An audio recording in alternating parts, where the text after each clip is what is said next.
In this video, I'm going to give a quick overview of namespace Devboxes, our managed developer environments. So to get started, we're going to click Devboxes on the left here, click Create from Scratch. And we're just going to use the defaults for now, just so that we can start a little bit quicker, but just know that you can make changes such as the volume size.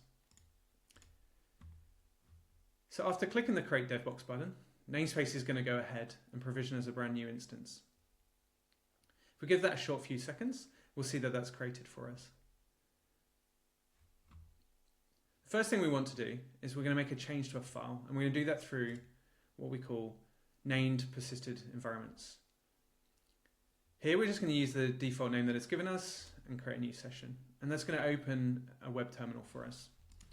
And you can issue commands here. And when I say persisted environments, if I refresh my tab here, it's going to bring back that same command and let me carry on where I was. So I'm going to create a new one, and I'm going to rename this. And we're going to create a file. Make a quick change. But I've decided that instead of doing this through a terminal, I want to use VS Code.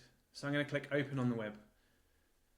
What that's going to do is open a new tab and create a VS Code instance that's pointed at those files in my workspace. So here you'll see main.go that we just created, and I'm just going to finish that off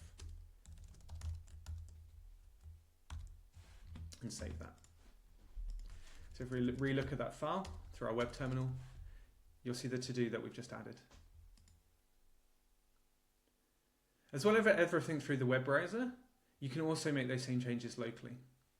So here I'm going to click Open VS Code. And what that's going to do is open my local VS Code, and over SSH, it's going to connect into my Devbox, and the same files that we just changed in with the workspace is going to make them available through my local VS Code. So here you'll see the main.go, the change that we made. And I'm going to make another change here. And save that. So again, if we go back to our web browser, you'll see those same changes persisted. Again, if I refresh my page, it's just going to carry on where I left it. But everything you can do through the web browser here, you can also do through our Devbox CLI. So I'm going to bring in my terminal here. So I've listed my instance here that we just created through the web, and I'm going to SSH into it.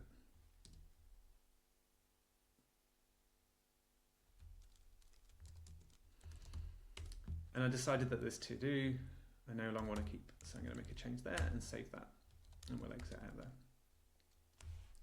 If we go back to our web browser, again you'll see that change persisted.